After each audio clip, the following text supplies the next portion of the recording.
ok về đài dương trong một card line về đài dương miền các bạn đây chán Obama thaในក្នុងវីដេអូនេះគឺខ្ញុំបង្ហាញ4ប្រភេទក្បាលដីមានន័យថាក្បាលដីអក្សរ D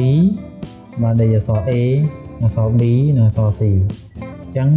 ដើម្បីយើងបង្កើត line ម្ដងឲ្យបានគ្រប់ក្បាលដីទាំង4នឹងតែម្ដងគឺយើងត្រូវរៀបចំទិន្នន័យរបស់យើងហ្នឹងជាជំហានដំបូងការរៀបនេះការរៀបយ៉ាងម៉េចការរៀបគឺការរៀបដូចខ្ញុំបានបង្ហាញក្នុងវីដេអូហ្នឹងទី1គឺ ID X Y ហើយ zone ចឹងឧបមាថា zone អក្សរ A យើងមានប្រមាណចំណុចមាន4ចំណុចនេះចឹង4ចំណុចនេះគឺយើងដាក់អក្សរ A ទាំងអស់ចំណែកអក្សរ B មានប្រមាណចំណុចមាន8ចឹង8ហ្នឹងគឺសម្រាប់ zone ហ្នឹងគឺ zone field យើងដាក់អក្សរ B ទាំងអស់បន្តទៀតអញ្ចឹងទៅចឹងដោយឡែកទៅ ID នេះអត់ប្រកាន់ត្រូវតែរៀបដូចខ្ញុំរៀបនេះទេបានន័យថាយើងអាចដាក់លេខ1លេខ2លេខ3លេខ4នឹងក៏បានសម្រាប់ zone A ហើយ zone B យើងចាប់ពីលេខ1ឡើងវិញក៏បានឬក៏យើងតក៏បានដែរព្រោះថាហ្នឹងវា4នេះគឺ5 6 7 8មកគឺមិនឲ្យវា សេរីលេខ1លេខ2លេខ3លេខ4មិនលេខ1លេខ2លេខ1មកវិញទេហ្នឹងវាអត់ត្រូវទេអញ្ចឹងក្នុងករណីនេះគឺខ្ញុំរៀប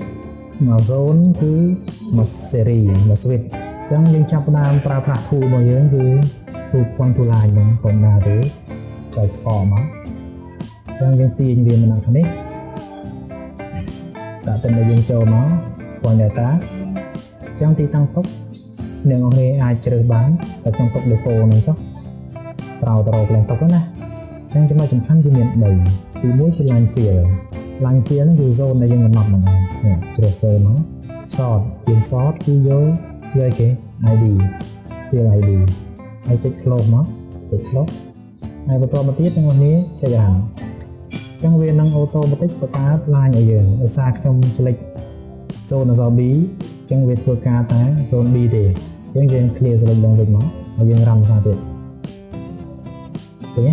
ទេវានឹងបង្កើត line ឲ្យយើងទាំងអស់ទាំងបងហើយអ្នកនរអាចបង្កើត polygon ម្ដងទាំងអស់ដូចគ្នាដែរ